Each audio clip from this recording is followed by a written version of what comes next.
Je suis très heureux parce que je vais rencontrer bientôt une très belle personne dans ma vie et ça j'en suis heureux. Et puis l'autre chose qui me met vraiment en joie, c'est que je vais gagner une somme très importante d'ici peu d'un héritage, semble-t-il. C'est mon voyant qui me l'a dit.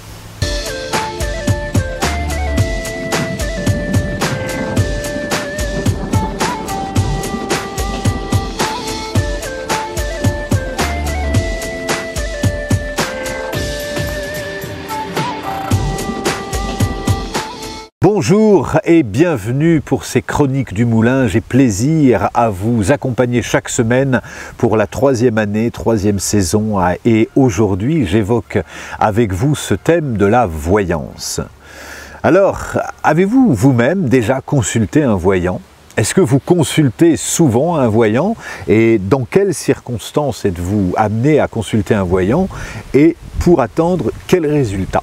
Je vous invite à, si vous en avez envie, à noter ces commentaires, à nous dire peut-être et à partager, à échanger.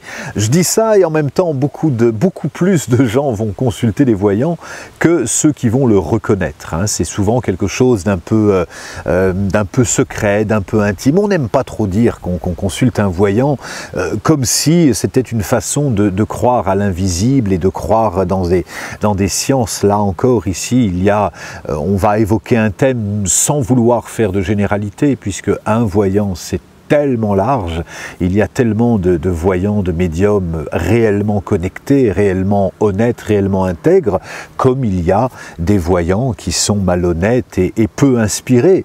Mais on peut dire ça des voyants, comme on peut dire ça des enseignants, comme on peut dire ça des pâtissiers ou des plombiers. Pourquoi ça en serait différent? Certains sont vraiment talentueux, d'autres sont moins connectés et moins honnêtes, tout simplement.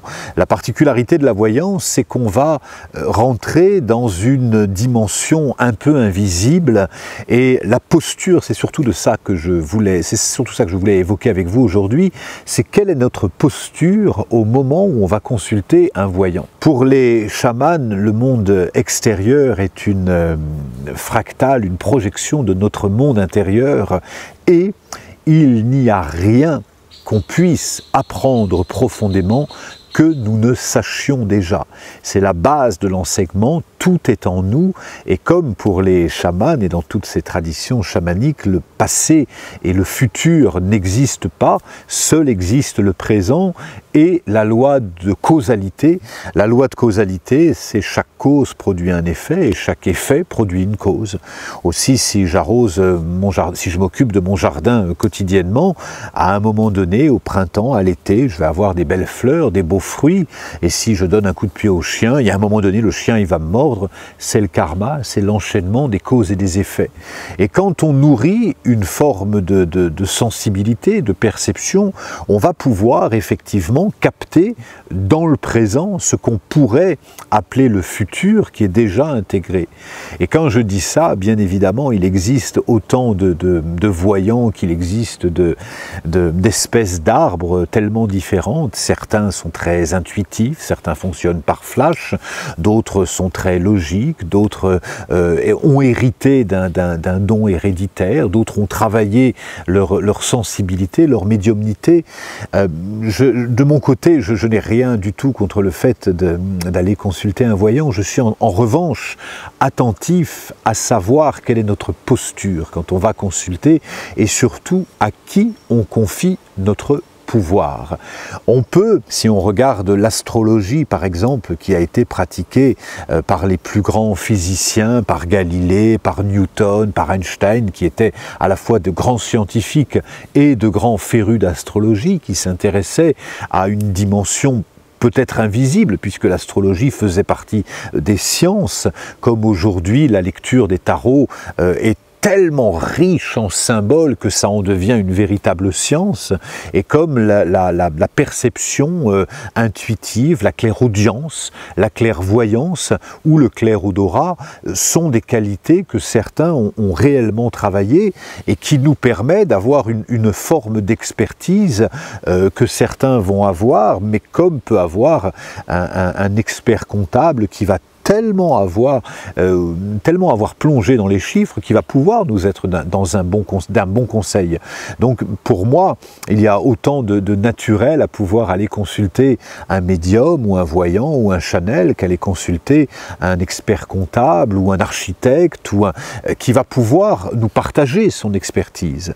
Mais un expert comptable qui regarderait notre société et qui se dirait « ne fais pas ça », il y aurait une forme de prise de pouvoir sur notre avenir. Il en est exactement de même pour les voyants. Un voyant qui vous annoncerait le futur, ça serait déjà une forme de prise de pouvoir, puisque nous sommes chacun les créateurs de notre destin et nous aurons toujours le libre arbitre de sortir sous la pluie ou de rester chez nous.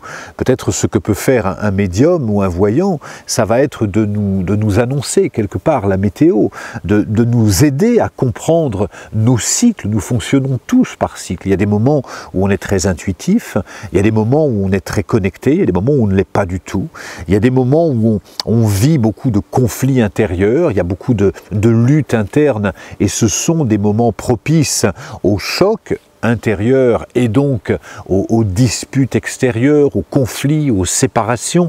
Donc on sait ça.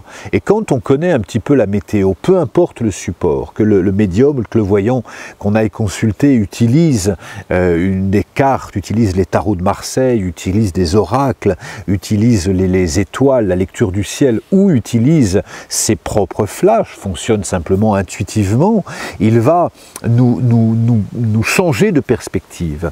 Et la posture de celui qui va visiter un voyant va être vraiment à ce moment-là de garder son pouvoir tout en entendant les conseils ou la perspective de l'autre comme une hypothèse.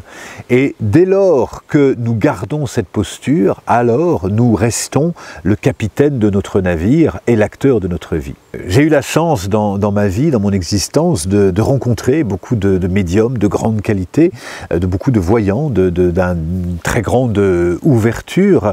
Et plus on rencontre ce type d'être et plus on fait en même temps un travail sur nous, plus il y a une corrélation.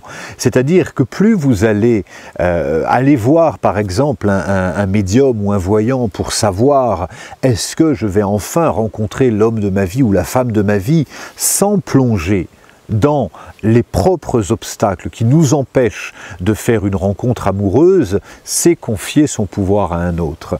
Aller voir un voyant ou un médium pour savoir est-ce qu'on va enfin gagner de l'argent, est-ce qu'on va enfin être dans l'abondance, sans réellement faire un travail sur nous, sur notre propre valeur, sur notre propre richesse, c'est encore confier son pouvoir à un autre.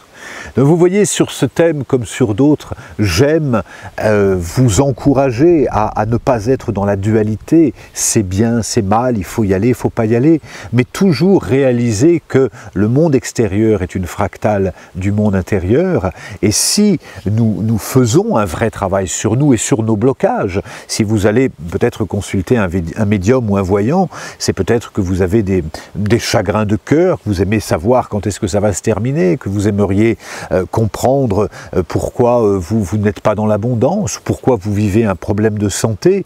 N'oubliez pas que la réponse est en vous et qu'avec un peu de courage, un peu d'honnêteté et un peu de discernement, en pouvant être accompagné ponctuellement, vous aurez les réponses, parce que la bonne nouvelle, c'est que les plus belles de ces réponses sont déjà en vous et que le voyant, que le médium agira alors comme un miroir pour vous montrer votre propre lumière.